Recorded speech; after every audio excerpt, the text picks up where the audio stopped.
What's up, Vibers? It's your boy Kai. Welcome to another episode of the Vibe with Kai podcast. Today, we have a very truly inspiring guest, counselor and executive coach.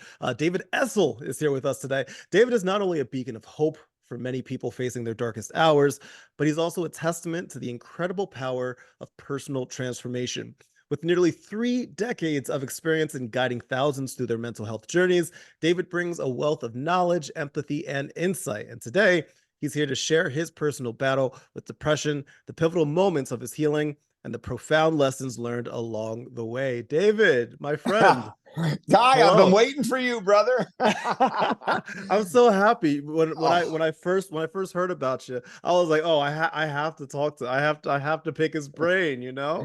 Yeah, well, and my publicist TJ, who you've been Yeah. talking to, just Yeah. speaks the world of you. And I Oh, mentioned off air, we just got done with our yeah. meeting, and he goes, "Oh my God, you're gonna love this guy."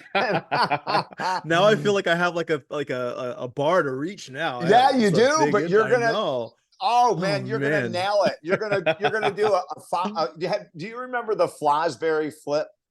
No. Fosbury flip. Okay, it was in the Olympics, and this is now. I'm quite old, Kai. So but there was this guy that did he jumped over the high bar backwards, and Uh-huh. he was the first one to do it and win like a gold medal or something like Oh that. wow. So the bar's been raised, but your The back is bar's already raised. over it. I'm Trust me. ready to go. Absolutely. That's And right. you know what? Even if I don't make it, it's all right. I can get that silver. I'll take that silver medal. I'll There take you that go. I bronze. love it. I'll I take love it. it. No, Yeah. David, like legit, thank you so much for taking that. And I'm super excited because my audience really needs a voice like yours, needs experiences shared like yours. Um I don't even know where to begin. I guess let's start with you, just like from the jump. Can you tell, for the people that don't know who you are, briefly tell us your story and how you got to where you are today? Yeah, Kai, I mean, it's kind of a story that people have heard before, and it's a story that a lot of people have lived that don't want to share. Hmm. One of the benefits of you and I having the vehicle to share our stories is that we also have the strength to share our stories.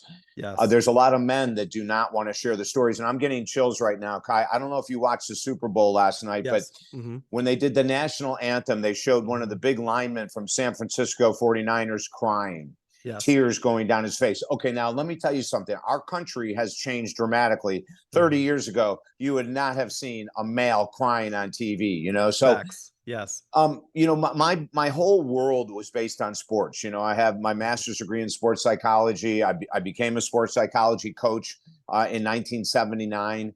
Hmm. So I've been doing this forever. I'm a former athlete myself. I played basketball at Syracuse University for several Nice. years.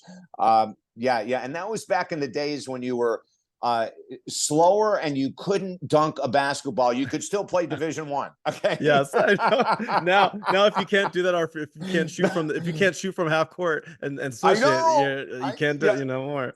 Oh my God, the game has changed so much. I, Yes, I, I yes. wrote a story on athletes, for professional athletes, because I've been doing Hmm. this so long, and I Yeah, actually did a dedication to a guy you may have heard of from the Philadelphia 76ers. His name was Moses Malone. absolutely. Yes. Yeah. So Charles Barkley, joins the 76ers. He's a rookie, and Hmm. he goes up to Moses Malone. He goes, God, I've been watching you. I'm so impressed. You're amazing. And Moses Malone looks at him and he goes, you're fat, you're slow, and you can't jump. Oh my Lose 20, goodness. lose 20 pounds. And Moses Malone walks away. And Charles Barkley's going, what an introduction. This guy's an Right. idiot. And I killed it in college. I'm going to kill it in the Hmm. NBA. And he starts thinking, he goes, I know a lot of people have told, okay, I'll lose 20 pounds. So he loses 20 pounds. And let's say it takes a couple months. He goes up to Moses and he goes, okay, look, I've lost 20 pounds. And Moses Malone looks at him really quietly and says, you're still fat, Oh, you're still slow, and you still can't jump.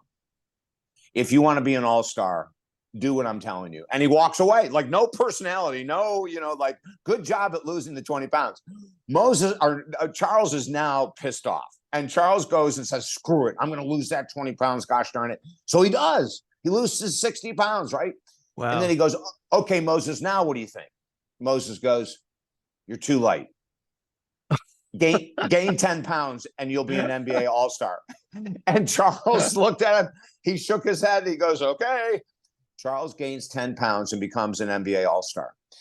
You know, it's a story with many different tentacles. The people oftentimes that we don't like are people that have beautiful messages for us. They may not give the message to us in a way, Kai, that we want to hear it, you know, but and in the book, I tell about my freshman high school coach, you know, who I hated to death. His name was Larry Miller. Now, I don't remember a lot of names from high school. I remember my basketball coach. You remember that one, yeah. Kai, he would make me run sprints. And, you know, there's all kinds of excessive ways to demolish a player if you're a coach, right? And he had me do these things called lines. And anyone that played basketball knows what lines are. I know exactly what it is. Yep. You know what it is, Kai. Okay. Yep. And after practice, I would be maybe many times the only one running lines. Like he was on me so hard, you know, and finally, after 2 years, I transferred to a public school where I said, I'm not putting up with this crap. Well, here's a funny ending to the story. I go to a summer league and the new high school coach is there. And of course, they can't coach you because it's against the rules, right? But he's standing on the sidelines. And after the game, I come walk. I go, hey, coach, you know, looking forward to the season. He goes, Essel, stop. And I said, okay. He goes, where did you learn to play defense like that? And I go, oh, crap. I got to give Larry Miller credit. I go, probably my other coach, Larry Miller. He goes, okay. He goes, and he goes, you can run for hours and you're never tired. You played 4 games in a row without a break and you never took a break. Who got you in that shape? I go, oh my God, Larry Miller. And then he goes, you shut down the top scorer in each of the 4 games. You've limited them to under 10 points when they're all averaging 25 in the summer league. Who taught you how to play defense? Well, you know where this is going, Kai, right? Yep. And then he asked me about my jump shot, you know, like who taught, and then my free throw. I mean, everything in the world, right? So I go through 2 years of playing with him. And again, ladies and gentlemen, the message behind this story is crucial for you to understand. I go to Syracuse University and I'm a walk-on, right? And if you're a walk-on at Syracuse University, your odds are so damn tiny. Sure. And there's 250 guys going out for a few positions on the team. We get to the last game or the last practice before they're going to make their final cut, and you're going to be one of the 15 or you're not. And one of the coaches came up to me and he goes, Essel, I want to tell you something, and don't say this to anyone, but you know, we've selected you. There's not even a question. You're going to be playing for Syracuse University. But myself and the other coaches have a couple questions for you. And you know what they are, Kai. Who taught you to play defense? Who gave you that energy? Who gave you that free throw shit? You know, and here I am saying Larry Miller, the guy I hated. So ladies and gentlemen, you know, really pay attention. You may have a boss you can't stand. Maybe he's asking you to level up. You may have a partner that is asking you incessantly to make major changes that are for your better interest. You know, everything Larry Miller had was for my best interest, Kai. And these are life teachers. These are people that most of us run away from. These are people that most of us don't want to learn from. You know, I was diagnosed with 4 mental health conditions that no one had ever diagnosed in my life. Now, when I was a child, I had all these conditions. But in, you know, 1959, when you're sitting in your doctor's office and he's literally smoking cigarettes in your face, I swear to God, I can remember it like it was yesterday. They had no idea about children with ADD, ADHD, depression, and generalized anxiety disorder. It wasn't known in 1959 that kids would have this stuff. So in 1990, everything crashed because I couldn't bear these mental health challenges anymore. I was under the weight of the world. And the other thing is, you know, I was super popular back then. Not that my popularity has changed much. We still get all kinds of attention. But, you know, I was traveling the world 40 weeks a year as a motivational speaker, you know, a syndicated radio show with millions of listeners. I mean, everything in the world you could want. And yet I was an absolute mess. Not on air, not in sessions. Oh, my God. No. You know how to pull it together and be who you really, truly are. But afterwards is when I would suffer. And at the end, when the psychiatrist finally said to me, you know, we saved your life. You're going to be on medication for a year. It's going to be a tough year, David. I'm just going to be upfront with you. And we've got to put you through some mental health testing. And I said, mental health testing? I'm a motivational speaker. I'm a motivational radio host. I'm a motivational counselor. What do you mean mental health? And he said, please follow my advice. And I did. And every test came back 100% positive for depression, generalized anxiety disorder, ADD, and ADHD. And I said, Doc, it's not true. He said, what do you mean? I go, I can't do this work if I had all of that stuff you're saying. And he said, then what caused the suicide attempt? And he had me. He had me flat out. And he said, David, he said, I know you don't believe me, so I'm sending you to another testing site. Let's compare the tests that I did with someone else that I have no idea who they are. I said, great, expecting it would come back, I'd be clean. It came back all the same, Kai. And I looked at him and I said, I apologize. I said, you're the expert. I doubted you. Now I see that you're really the expert because you were so sure of yourself. You said, go to another center, right? And I said, Doc, I respect the hell out of you. I'll do everything you tell me. I looked in the mirror. The doctor told me it's going to be a tough year. I'm going to be in counseling multiple times a week. I'm going to be on medication I'm not going to like. And it was true. I didn't like any of the medication, but what it did was it completely ripped away the desire to end my life. And then at the end of that year, Kai, is when I turned my life over to the world of mental health. I work in everything. I mean, I still work with professional athletes. I can't say who they are, but they're all struggling with depression or addiction. I work with executives that are struggling with mental health challenges like you wouldn't believe. And we can say that COVID has upped the ante. There's no doubt about it. These athletes have come forward in the last 5 years.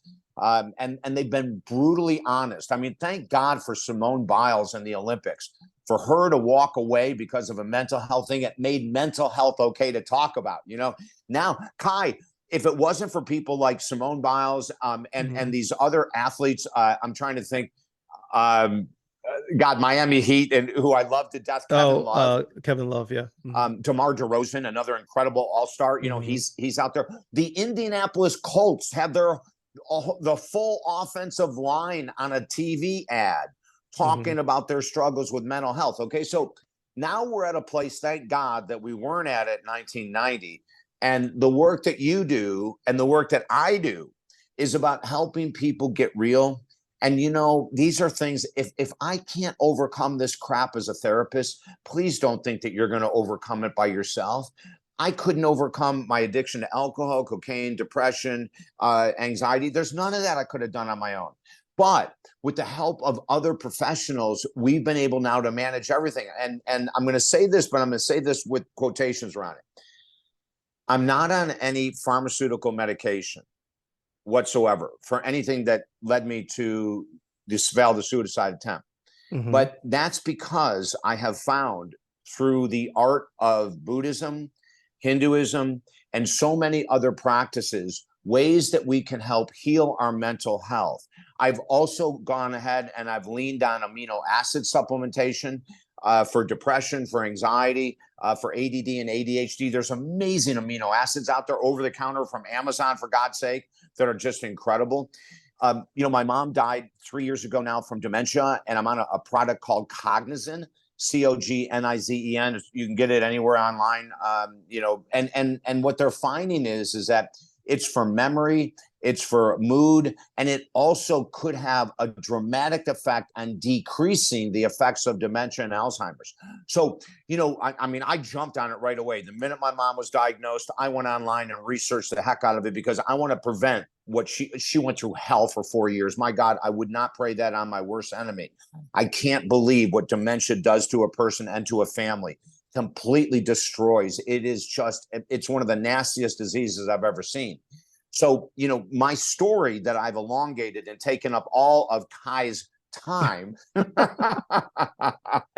I've been taking notes as you're talking, so because I want to come. There's a bunch of things I want to come back to. So I'm like, oh my God, brother. No, keep going. It's okay. I've been taking notes. Good. Well, I'll end in a second, and the way that I'll just end my little monologue here is that the other thing that I used to cover up all of my conditions was positive thinking. Mhm. You know, I woke up every day and I would say the most positive affirmations. I'd write them all over my walls. You know, I had vision boards before people knew what a freaking vision board was. Um, and then in 1996, you know, I got the strength to tell the world that what we've been taught is a bunch of nonsense about positive thinking.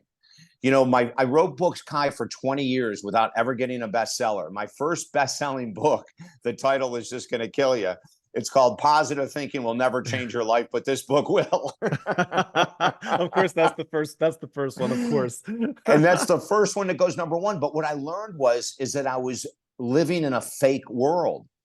I was living in this fake world I had made up in my mind that I was great. I was so, you know, one of my affirmations, you know, when I was interviewed by Maharishi Mahesh Yogi, the founder of Transcendental Meditation, he said to me, God, David, you love affirmations. Like, what's your favorite one? I said, oh my God, I can't wait to tell you.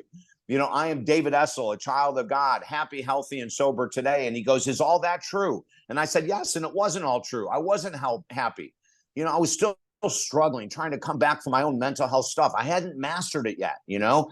And then I realized after that interview that I had not only lied to Maharishi Mahesh Yogi, but I had been lying to myself since 1979 when I started all this affirmation crap. Now, I'm not saying affirmations are bad, but they're bad when you use them instead of doing the work. Vision boards aren't bad, but they're bad if you make a vision board thinking that vision board is going to bring you money, your next partner, or whatever the hell you're thinking of. You know, that's not reality. You know, if you go to any of my friends from the NFL, the NBA, whatever you might be, you know, and you ask them, Keith Mitchell is a great friend of mine. Keith Mitchell is an NFL All-Pro linebacker from the Saints. His career ended when he was paralyzed on the football field. And, you know, he's an amazing guy, amazing story. If you Google him, it'll blow your mind how he fully recovered. He is one of the top health and guru yoga experts in the world. The NFL brings him into their camps to teach their players, you know, like injury prevention with yoga, stretching, breathing, you know, all this. I mean, amazing stuff that comes from this guy that, you know, knows it's important to think positive, but positive thinking didn't get him back out, you know, into where he was. So we need to be in this mindset. My belief, my personal belief system, and if people don't agree with me, it's okay that they're wrong.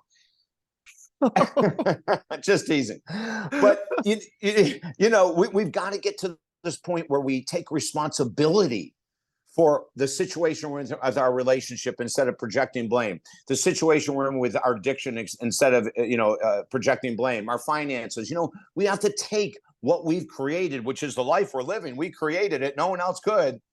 And then make the changes to make it the best freaking life ever. And that's the purpose of me being on earth. It's the only reason I'm still here. And I take it very seriously. I don't mind sharing stories of my failures at all. If it helps one person not go down that roadway, freaking A, my life has been worth it. I also want to be real with people. Enough of the BS, enough of the thinking positively is going to bring you a new Maserati if that's what you want or something like that. LeBron James spends $1.5 million every year. Of course, he makes a ton of money, but still listen to this. $1.5 million a year on his self-care. Cryotherapy, massage therapy, personal trainer, yoga. Novak Djokovic. Now, I tell these stories in our book that we released on athletes, Mental Mastery for Novak Djokovic. He says, I'm a tree hugger, man. I get done with practice. I walk in the sand or the grass to ground myself. My wife and my children and I meditate every morning outdoors. Then we do yoga. And then we actually hug freaking trees. You know, if you knew what these athletes did behind the scenes to allow them to perform at the level they do, you'd be blown away. Now, Kai, you may understand what I'm talking about. A lot of people don't, you know. And then the other thing that we have to think about in regards to the world of mental health, imagine this. I don't care how much they're paid. They're away from, except for baseball, basketball, they're away from their families. Hockey, 60% of the year. Maybe 70%. They're not seeing their children grow up. They're not with their loved one. The amount of pressure that puts on them to be separated and to not have that tightness and to expect to elevate and elevate and elevate every year and never have a bad game. Like the fans are out of their minds nuts. They don't understand what the world of professional sports demands. And so their favorite player has a bad game. Speaking of Philadelphia, the second baseman's name that going Mm-hmm. into the playoffs, you know, he was playing terribly, right? He sucked. And he even admitted he sucked and he got booed. The very first playoff game at home, when he comes on to the fans, the Philadelphia Phillies fans went Mm-hmm. nuts. They stood up. I'm getting chills. They gave him a standing ovation. Kai, he's been playing like crap. He makes millions of dollars. And the fans It was stand Trey up. Turner. Yeah, that was for Trey Trey Turner. Turner. Mm-hmm. Yeah, yeah. And the fans go nuts. And he says, what a turnaround.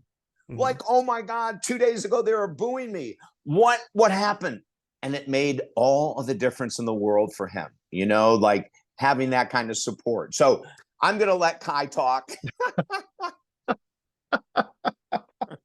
I can tell stories, Kai, for the rest of our lives. I've been writing down and taking notes on so many things. Oh man. Well, first and foremost, thank you for thank you for sharing. Thank you for sharing that story. There's a couple things I want to come back to. So let me give you a quick background on me, right? I also grew up playing sports. I played basketball, baseball, and football. Like those were the main things, but mainly basketball. And growing up, uh there was no conversation about mental health, right? Like that, like I Right. looked up to three types of people: athletes, hip hop artists, and my dad. And none of those people were talking about mental health. Like it's just not Yeah. it wasn't a conversation, right? Yeah. And so growing, it wasn't until I was in my well into my 30s when I realized that the importance of mental health, to the point that uh I realized that we weren't treating mental health the same way that we were treating physical health, and we should be.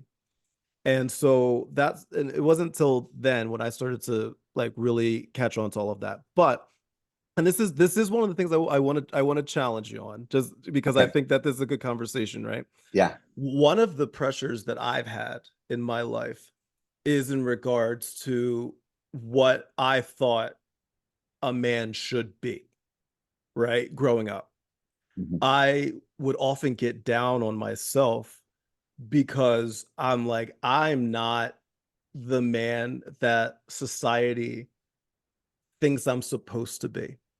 And I would beat myself up. And like that was part of my trauma. That was part of my of the things that I've since had to work on.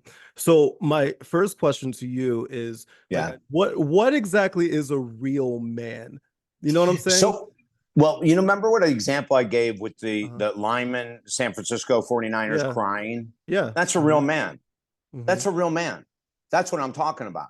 You know, that Hmm. they're not afraid to talk about things that are tough or to show their emotions. Hmm. I'm not talking about the John Wayne type of man, you know, where Right. that you have no tears. No. I'm talking about the type of man that does things and doesn't care if other people go, oh, look, there's a big 49er. The guy's 6'4", 280, and he's crying. He could care less. See, that's Right. being a man. Taking responsibility is being a man, you know, not projecting blame on other people. You know, well, if I had a different mother, father, you know, I wouldn't be in this situation. If my wife supported me more, whatever, you know, and that's what I'm talking about, Kai. Being a Hmm. man means taking responsibility for the position you're in and quit blaming everyone else in the world. A real man would never tear someone down because of their religion, their color, their if they're gay, if they're transgender. A real man wouldn't do that, you know, because a real man has personal power and they have what's called emotional control, or what we use in therapy called emotional regulation. You know, Hmm. and I've got to go back to my dad here, and this is what I've learned from my dad. My dad never judged a freaking soul in his life. You know, I was with him for 18 years before I ran out of the house, but there was never a negative term. As a matter of fact, at 10 years of age, and this was unheard of back in the 60s, you know, we lived in an all-white neighborhood. My mom and dad brought a black child from New York City in something called the Fresh Air Fund, which is still around today. And we had him for the summer, and we got run out of our neighborhood. But my dad did not back down, nor did he fight anyone, nor did he yell back at anyone. He was a man of complete class and strength because he was not going to let the neighborhood affect this child and our family's life. So he took the appropriate actions that he needed to take, and the summer was phenomenal. So that's what I'm talking about. You know, And many times when, my mom and dad have only passed in the last 3 years, Kai, many times on interviews, I can get highly emotional. I mean, extremely emotional, because I loved them so deeply for them putting up with me. That was being a real man. My dad did not give up on me ever, like, even though I pulled all kinds of nonsense. So I don't know if that answers your question, but to me, a real man is sensitive. They share their feelings. A real man keeps their mouth shut. They don't have to win every freaking argument. And here's something that's going to blow your mind. A real man doesn't get into discussions about politics or religion when they know they're being baited. I was on an interview not too long ago, and the host was trying to bait me into a political discussion. And I told him ahead of time, I don't talk politics, Mhm. So he said, okay, with me right now, David Essel, we've been talking mental health. Let's go to Washington. Let's talk about Biden and Trump and all that. And he went into some kind of thing. And I said, I don't know if you remember what I said before we started the interview, but I'm going to say it to you again. Let me make this really clear so all of the audience knows. I am not well educated in the world of politics. I'm actually kind of naive, quite frankly. And so I don't talk about things that I don't know very much about. I don't know a lot about politics, so I'm going to pass on your question. Now, of course, Kai, he kept pushing and pushing, and I came back with the same response. I said, thank you for your invitation. I really don't know a lot about politics. I'm kind of naive about politics, and I don't talk about things that I don't know anything about. I just stayed with the same answer, and I wore him out. See, that's being a man. That's being a man that says, I can set a boundary. I don't have to argue with you. I don't have to tell you you're an idiot. You're not listening to me saying I don't talk politics. I don't have to be aggressive. I can just be confident and secure and know that if this is something I want to talk about, I will. If it's something that's not in my wheelhouse, I won't. Does that kind of answer the question? Yeah. So as you were talking, I'm curious. So like, if let's just say a woman were to exhibit those characteristics, would that be considered being a man? You mean the characteristics of honesty and showing emotion and all that? Uh-huh. No, this is being human beings. Then why not? So why not say that instead of being a man? I'm genuinely curious. Yeah. Well, the reason is because we're talking sports and we were talking guy stuff, Uh-huh. and Yeah, so I yeah. just stayed in that venue. But Okay. if you look at Susie Orman or Jenny McCarthy, Jenny Mhm. McCarthy and I go back quite a ways. Her and I Um, are actually mutuals on TikTok. Her and are you? I. She follows me, Yeah. yeah. She is a rock star. The first time I Uh-huh. went into her studios, as a matter of fact, Kai, going back to the book, Positive Thinking Will Never Change Your Life. Uh, Uh-huh. TJ got me the interview a number of years ago. And at first she said, no, I don't want him on the show. I'm a big fan of The Secret. I love the law of attraction. And TJ wound her down. And finally she said, okay. I come into the studio. Oh my God, she was so gracious, right? She was Mhm. just a big hug and funnier than hell, gorgeous as it Sure. can be.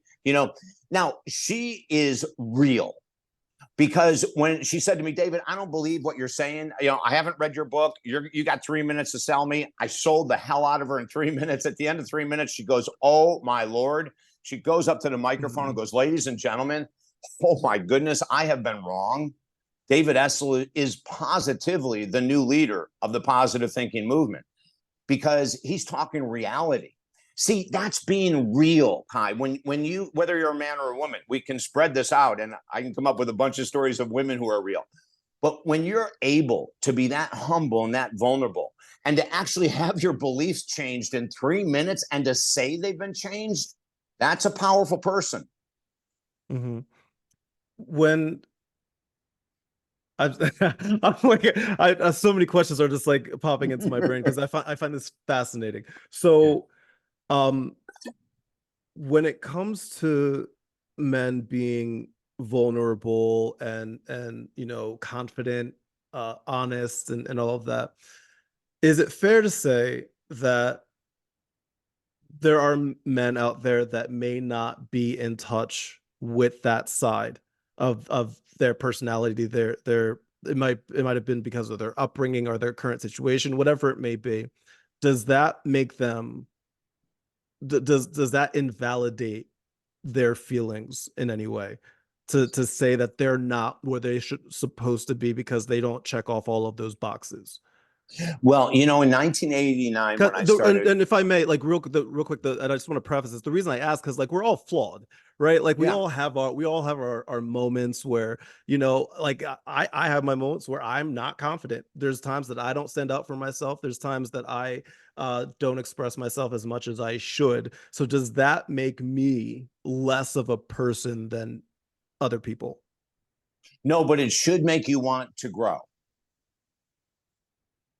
Hmm. When we see something that we're afraid of doing, being us. I mean, you know, all we're talking about, Ty, is being us. You know, we're not talking about, you know, adding anything. We're enough as we are.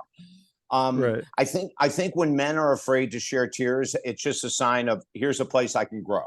When a man is afraid of being vulnerable, here's a place I can grow.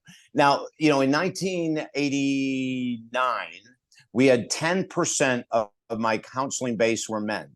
In 2024, 50% of my counseling base is men.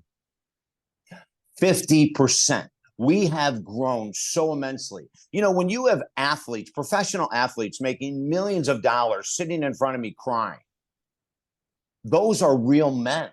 They've grown up in this culture where that they can't do that on the field, so they think, but they can, thank God, do it in the privacy of a counselor or a therapist's office. You know, we've seen huge changes. So I think for all of us men, you know, myself included, we've got to look in the mirror and say, what are my weaknesses? What are my flaws? You know, I had a guy that makes a ton of money the other day, and he finally admitted, we're working on him and his family and everything. And he goes, you know what, David? He said, I buy my children. I've always bought my children. He said, I when I'm present with them, I'm really not present. I'm thinking of work. I'm thinking of making that next 500,000. I'm thinking.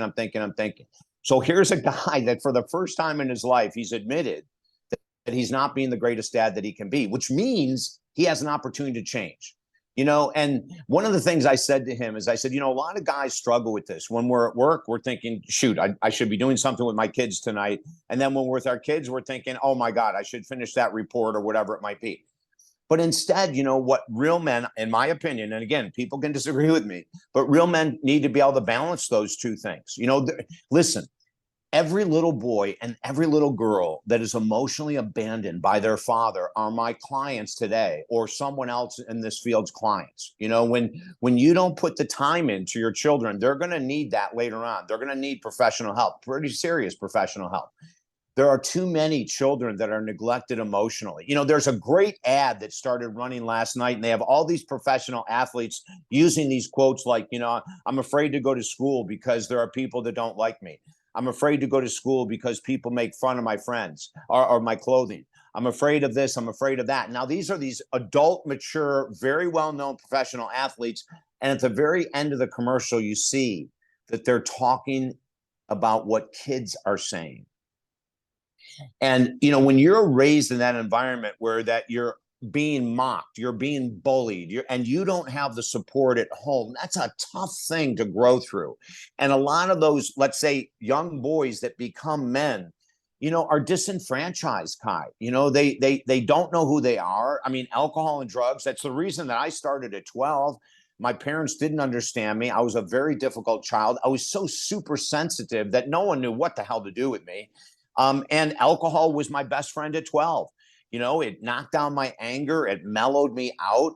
And it wasn't until years later that I had the ultimate crash that I had to become a man. You know, I had to look in the mirror and say, you're an alcoholic, you're a cocaine addict, you've just had a failed suicide attempt. It's time for you to grow up, David Essel. And that was the true conversation. You know, I could have quit drinking at any time. I chose not to because it was easier not to quit. It was easier to keep drinking. So I had to call myself out, Kai. And I hope this conversation will get more men and women thinking, you know, about the changes they need to make. Quit projecting blame, look in the mirror. And if you're being a jerk, say you're being a jerk, and then ask for help to change. The thing is, too, is that there's no one that can't change. Nothing is permanent in this world. You know, if you struggle with alcohol, food, nicotine, drugs, pot, it's not permanent. It's your choice. You have a choice. You can keep up with your antics like I did until it was almost too late, or you can man up or woman up. You know, if you're a woman that's struggling with food, nicotine, alcohol, drugs, come on. You know, let's get it together. We're terrible role models for our children. We're killing ourselves. We're destroying our creativity. We're destroying the purpose that we're on earth for God's sake. You know, we're all here for the same reason, to find that reason, to make a difference in others' lives. But you can't do it if you're under the influence. You can't do it if you're chasing women, men, money. You're not grounded. And this whole conversation we're having, I think, is an excellent question for people to be asking themselves. You know, where do I need to grow next? So one of the questions I wanted to ask was in regards to resources, right? So you were talking about how in the beginning you were saying you can't do it alone, right? You gotta reach out to a mental health professional. You gotta get help. There's people out there that can assist you. Not everybody has that, right? Not everybody has access to those resources. So for the people that don't have access to those resources, how how could they move forward to become a man, I guess? Like how if the resources aren't there, if they're not offered for people, or they may not even be aware that they're there in the first place, what do those people do to improve themselves if they don't have the help or resources available? You know, it's a great question. There are organizations, if you were to Google mental health help in your city, you might be surprised at the number of organizations that are out there offering mental health help, just from a mental health point of view. Churches, synagogues, temples, spiritual centers usually offer extremely low rate or inexpensive counseling for people. Women's shelters are incredible in regards to free counseling. Oh my God, you can get for and men and women. You know, one of the things, Kai, is that with domestic violence, you know, at an all-time high in this country, it's just so crazy. More and more shelters are opening up to men. It's not just women going through the domestic abuse. You know, there's a lot of men that are being abused by their spouses or their girlfriends. You know, so and for women that are looking for help, I mean, I have friends of mine. I go into women's shelters and I actually do lectures for the counselors there to let them know what I'm doing with my abuse individuals. You know, what I'm doing with people that have zero money or very little money, extremely low self-confidence, extremely low self-esteem, high codependency. You know, returning to unhealthy relationships is extremely a codependent move. So there are organizations out there, Salvation Army, there's a bunch of them that do offer very low cost or free counseling. So that's the first thing I'd say, number one. Number two is that I would look in your community for other people that are positive and like-minded and get together in small groups and maybe do a book study on improving confidence, improving self-esteem, losing weight, whatever the issue is. You know, there's a woman that I worked with a number of years ago who was a raging alcoholic. We got her completely sober. And then she came back because she had never learned how to budget, never learned anything about finances. Kind of a cool story. She goes through now, she did have to pay to work with me, obviously. But at the end of it, she had her girlfriends coming up to her and saying, "Oh my God, you've made so many changes. You know, David had you go to the bank and refinance your car, and it took $300 a month off of what she was paying. She got screwed by the dealer. When she showed me the interest rate on a car she was paying, it blew my mind. And I had her go to her bank. They immediately took the loan over, and she was saving $300 a month on a car payment. So here's the cool thing that happened, Kai. All of a sudden, her girlfriends are saying, "Hey, every Friday, can you take us through what this guy showed you?" So, you know, all you have to do is have a couple people that are motivated. Grab a New York Times bestseller book on weight loss, on money, on relationships, and freaking out. You can do your own book club and start to support each other and move forward. So, you know, just because we don't have money doesn't mean there aren't resources available. Just because we don't have money doesn't mean you may not have a couple friends that would be willing to go down that roadway with you. And, you know, a lot of times all you need is one person. When I say join a book club, maybe it's you and one other person. If that's what it takes to motivate you, to get you guys moving in a great direction, do it. So I have one more thing for you that I wanted to get your thoughts on, and it's based off of something that you were bringing up earlier. You were talking about how your father, when you were growing up, like you want to get back to the times when people had that like responsibility, that strength to them. Now it's well documented that a lot of our parents and our grandparents and our great grandparents masked masked their trauma. there's so much unaddressed trauma and things that that they held in that were unintentionally maybe projected onto us. And I know you brought up about some of the things that a lot of people in your generation and my generation have struggled with. Do you think that the unaddressed trauma from the time period that you're speaking of played a role in how we are as people today when it comes to mental health? Great question. The whole concept of mental health has only become popular in the last couple of years. And I'm going to go back to Simone Biles. Before Simone Biles came out in public in front of millions of people and could not perform, the word mental health was not really discussed that much back then. So we have a lot of years you're talking about, Kai. I mean, we have from the beginning of time until 5 years ago or something, right? Sure. But I know you were mentioning like getting back to the days. And I'm curious what days, because I know that while like mental health just wasn't talked about, and because of that, right, it took until what years of 2021 when the last Olympics were, for Simone Biles to speak out as an athlete, a wonderful athlete, one of the best in the world, if not the best, right, to speak up, right? And like that's coming from somebody that's younger than me, right? And I'm 36, and it took that long for us to understand that it's, hey, the mental health is messing with me. I can't do this in front of billions of people around the world.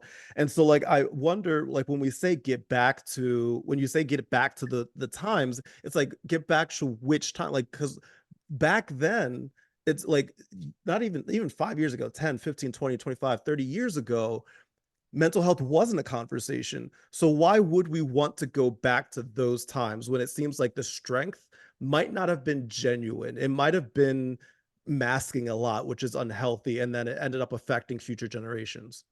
Well, every generation has pros and cons. There isn't Sure. one generation that we can say was completely evil, and there's not a generation today that's completely I good. agree.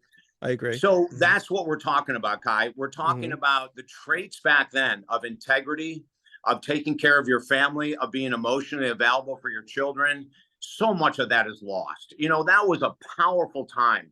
I remember my dad being at every basketball game from when I was a little kid through college. Like I know a lot of fathers that are my clients today, very successful, that don't ever think about going to their kids' games. They say, what, I've got a chance to go to Asia and I can make all this cash. And yeah, I'm going to be gone for a couple of months.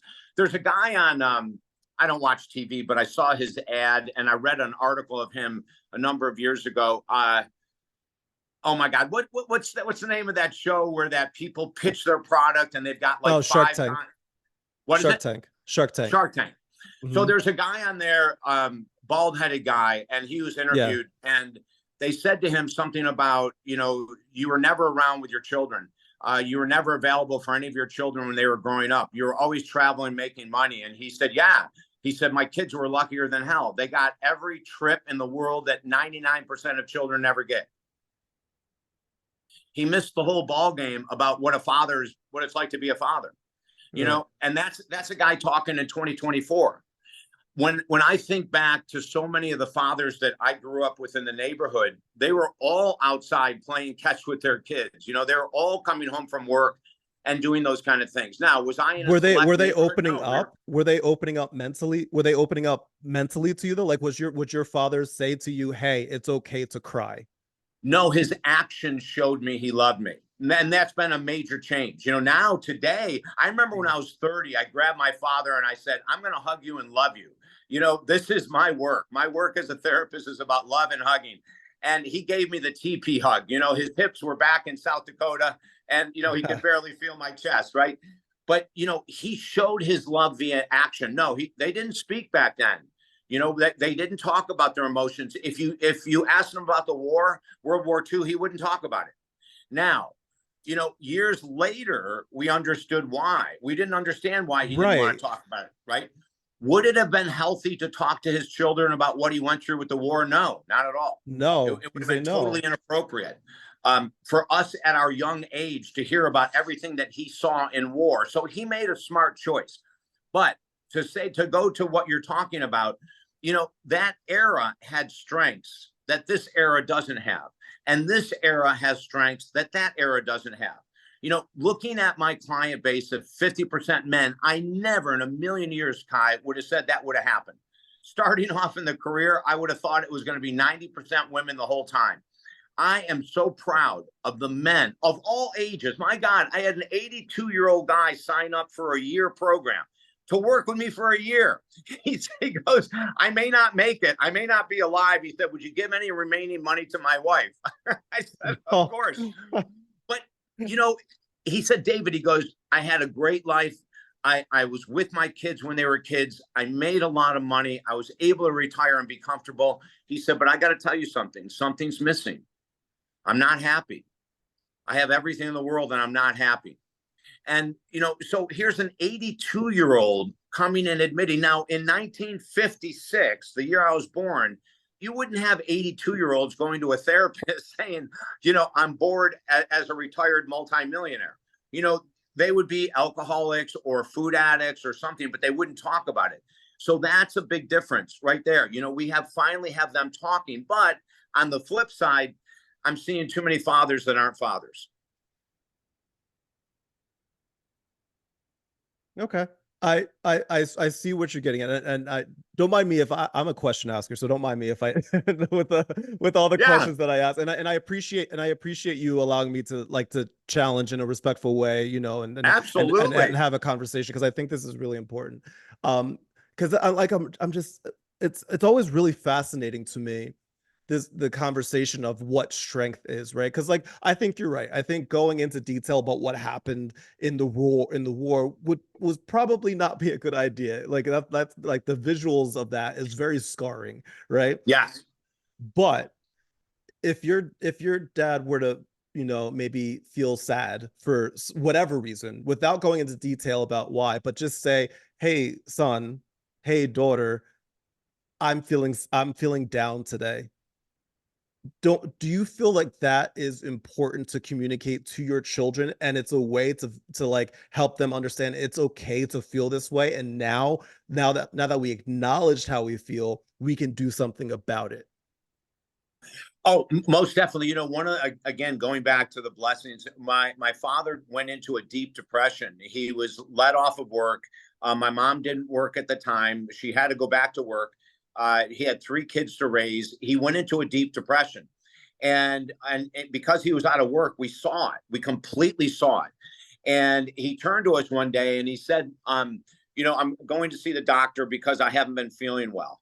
And I'm feeling emotions I'm not sure how to deal with. So I'm going to the doctor to get medicine. Now, here's a great story of a phenomenal doctor talking about 1963, 64. He goes to the doctor and he says, I'm depressed. I don't have a job. I'm scared as heck about what's going to happen with our house.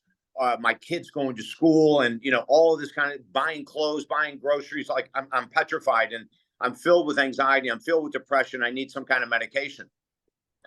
The doctor looked at him and he said, okay, I'm going to write you a script. He writes a script and he hands it to him. My father goes, what's this? He said, it's the cure for anxiety and depression. He said, read it back to me. My father read it back to him. It said this: every day you get up at 6 a.m. You're on the driving range at 7 a.m. From 7 to 8, you're driving golf balls. At 8:30, you're home, showered, and by 9 o'clock, you've had breakfast, and you're on the phone making calls until 5 p.m. Do that 5 days a week. That's the cure for your anxiety and depression. Oh, and by the way, you'll get a job. And my dad did everything that doctor said. He was up, he was on the golf range, he was driving balls. The doctor knew what he was talking about. It was all mental health. But he didn't want my father on medication. It's like, again, we have different strengths from different generations, and when I saw my father in tears, he didn't tell me he was depressed. He just said that, I'm going through a hard time. I'm going to say, trying to think how old I would have been, maybe 10, 12, something like that. Could I have understood depression at that time? Possibly. But you could see, he was a mess. You could see he was not comfortable with himself. So he didn't hide his feelings, but he didn't talk about them. And I find that a lot with him going through life. At the very end of his life, I was very fortunate. in multiple ways. The very most fortunate thing is that when I knew his time was coming, like my mom died very suddenly. I didn't have a chance to get from Florida to Syracuse, New York, to even be with her, but she couldn't. She wasn't lucid. She had dementia, so you had 15-minute windows every day you could talk to her. When hospice contacted me and said, you may want to come up and see your dad, I went up way early because I wanted to make sure to make it. And I asked everyone to leave the house. And it was just me and my dad for an hour and a half. I ask every male client, and on the show, I'm going to ask every man listening and every woman that has a boyfriend or a husband to do this. If your father is alive, sit with him, talk to him. I was able to tell my father things he never knew about my life because I hid them from him. I was able to tell my father how many times he did something that amazed me. I was able to tell my father for the first time when I looked up at Syracuse University and saw him every game at 7:30, sitting by himself with his egg salad sandwich, which was his dinner for the evening, what that meant to me. I was able to apologize for things I did when I was 13 because I was bigger than him and stronger at 13, and I could apologize to him for those things I did. And then he turns to me, Kai, and he says, with tears in his eyes, he said, David, before your mom died, before she got sick, for 10 years, we had this conversation every week. Did we do enough for our children? Were we good enough parents? Could we have done something better for David? He struggled so hard as a child. What should we have done differently so he didn't have to go through the life that he had until he finally got sober? What was our role? I mean, unbelievably deep, beautiful questions that I think every father should be talking about today, and every son should be working with their dad if they can. Now, there's some relationships that people will say are too far gone, Kai. There are some relationships they'll say, my dad beat me, my dad did this, my dad did that. Maybe not every child, adult male child, can have this conversation with their father, but I think more of us can than do. And when I look back at regrets that I've had in life, I only have one really. And that was I didn't get the same chance with my mom. But that's all on me. It's not my mom. I could have been up there the minute I found out my mom had dementia. I could have been up there having this conversation. But I'm going to take it a step further. And I'm going to share something that's very intimate and very personal that completely changed my life 2 years ago. I saw my dad about 6 months before he died, maybe 8 months. And then they said, it's getting closer, it's getting closer. And because it was the state of New York had these ridiculous COVID rules still, I couldn't fly and get the chance of getting stuck in New York for 10 days and not getting back to work and all that stuff. So I drove from Florida to Syracuse to beat my dad's death. I wanted to be there. I wanted to hold his hand. I wanted to see him pass over. I wanted to hold him. I wanted to hug him. I wanted to cry with him, Kai, as he was passing over. This is a part of my life I wanted so badly. I wanted to be there. A couple hours before I arrived, his time had come. And my brother sent me a text. And we had a code that when he texted me that Archangel Michael had come, that I knew my dad had passed. I pulled over the side of the road and completely lost it. Got back in the car, drove home. I got home that night and I could not be comforted. I blew it. My dad had one request. He said, the best thing in the world would be if my 3 children could be by my side as I pass. And I waited too long, Kai. And I was so upset with myself. And no one could comfort me. And that night, my brother, who is an angel, I turned to him and said, this cannot end like this. I refuse it to end like this. I need my dad and I need to talk to him. I said, please call the funeral home. Have him ready tomorrow morning. And I want an hour and a half alone with my father. And this beautiful director stayed up all night long and embalmed him. And I got there at 11 in the morning. And he just had a sheet over him on a gurney, a cold metal gurney. And I got on top of my father. And I cried so hard. I had tears running down my face, all over his face. He was covered in me. And I was holding him so tight. And I was loving him with all my heart, Kai. And I said these words to him. I said, you know, I'm so blessed to have you as a father. I'm so blessed that I had a conversation with you. But I said, I have so much growing to do to match you. And I want your spirit inside me. I want to become more like you, Dad. You're measured. You have complete emotional regulation. In your later years, you became vulnerable.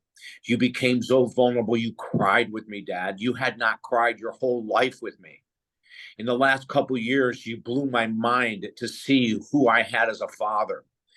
Your wife of 71 years was screaming at you every day for 3 years. Who the hell are you? Get out of my house.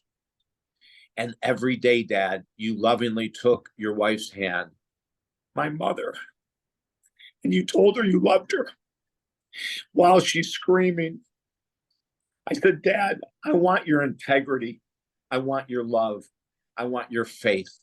I have so much to learn from you, and I will. Please stay with me forever. Guide me to become more like you. Kai, it was the most incredible experience I've ever had in my life. Had he passed away? No. No, we are eternally connected. There's no such thing, in my personal opinion, of any separation. And if you know how to do the grieving process, what I say is correctly, we create opportunities for those on the other side to communicate with us. I call them gateways. And if you create the gateways, they'll be with you forever. My mom and dad are with me right now.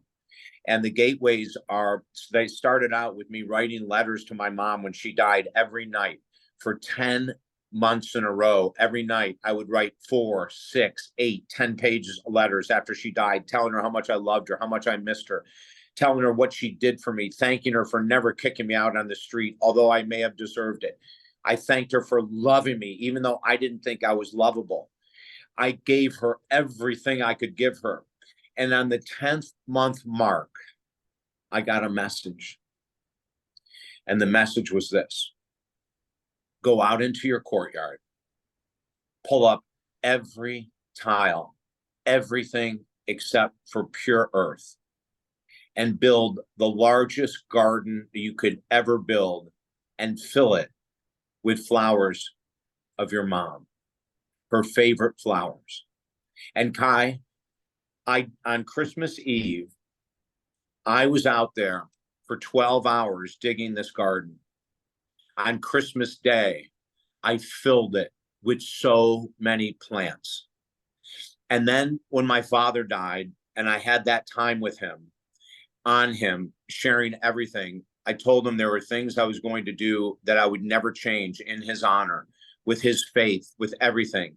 And Kai, I got to tell you something unbelievably fascinating. And people hear these stories and they may believe it or may not. And either way is fine with me.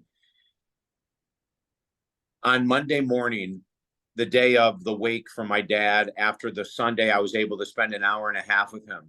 I woke up at startled. I woke up at 6:30 in the morning. I jumped out of bed like someone had ripped me out of bed. And I opened the window and all of a sudden there was this message coming through me like so strongly. And it said, David, we purposely had your father pass over before you arrived, and we want to tell you why. We allowed you yesterday to have an hour and a half with him. Your emotions are so strong. Your love is so powerful. If you would have done that before he passed over, he may not have been able to pass peacefully. He may have struggled wanting to be with you.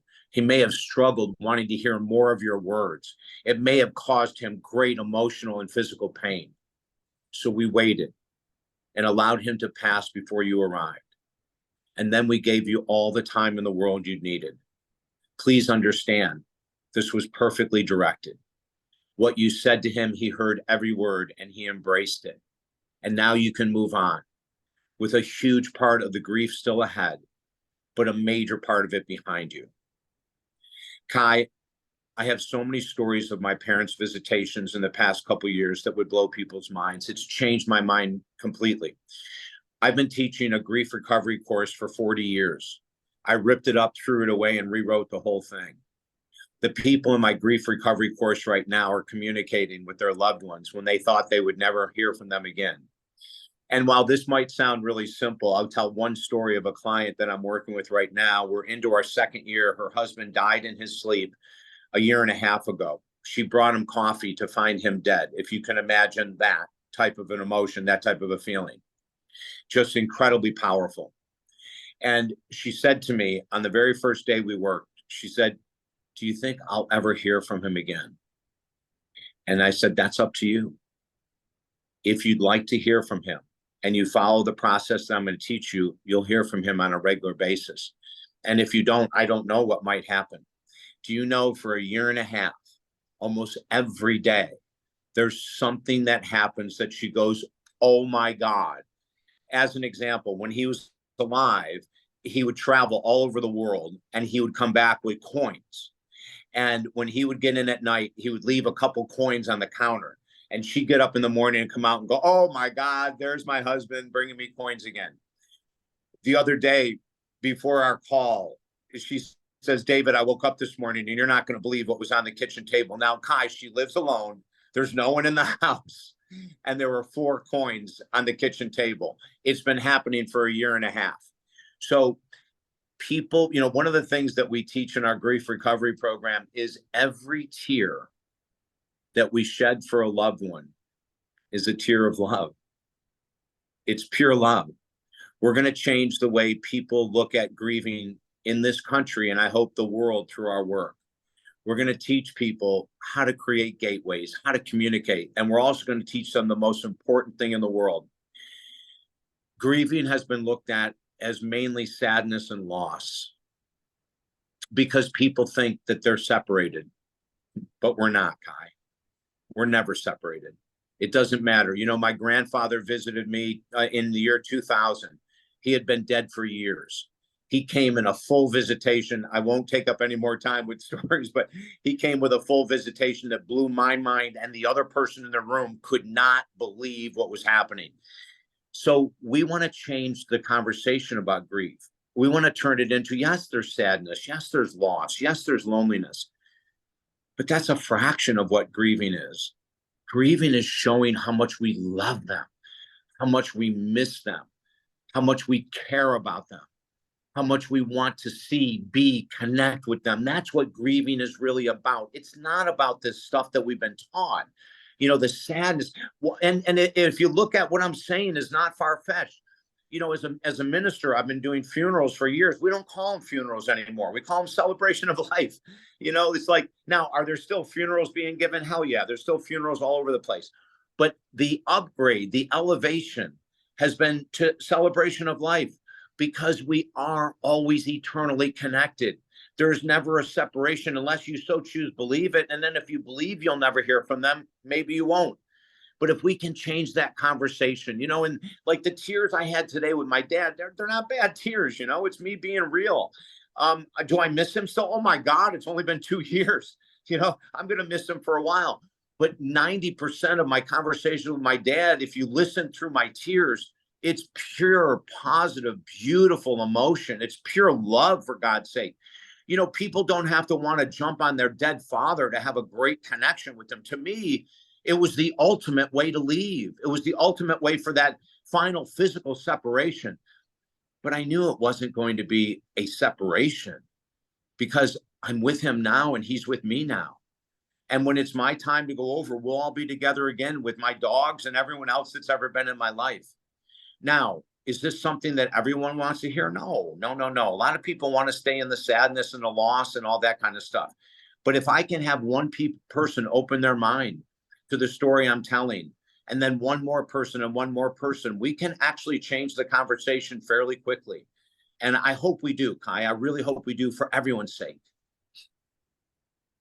David, appreciate the fact that you felt comfortable enough to share that story, that whole story, because I know people are feeling every word and every emotion that you just displayed. And so I appreciate you doing that, because I think that's important to for people to see and to hear. I am so sorry for your loss of both of your parents in the last 3 years. Um, Yeah.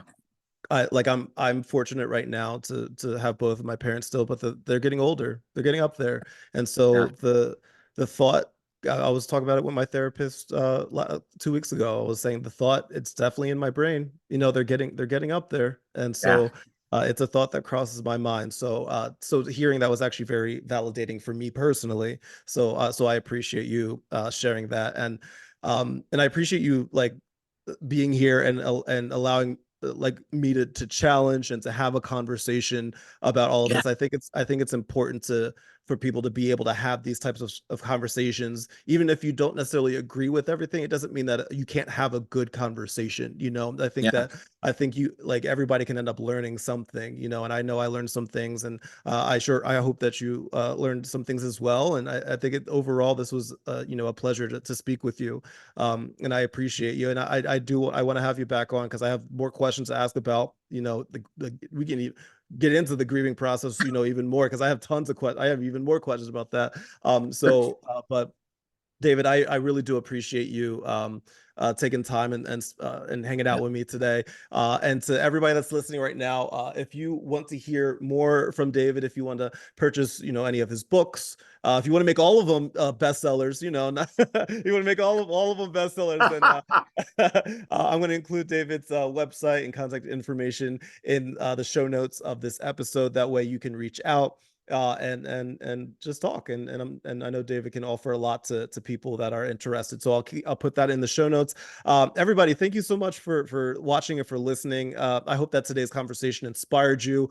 I hope that it offered comfort, and I hope that if anything, it sparked a curiosity to learn more about your very own path towards mental wellness. So thanks again to David for hanging out with me today. Thanks again for everybody for watching and for listening. As always, my friends, much love and good vibes, and I'll see you later. Bye.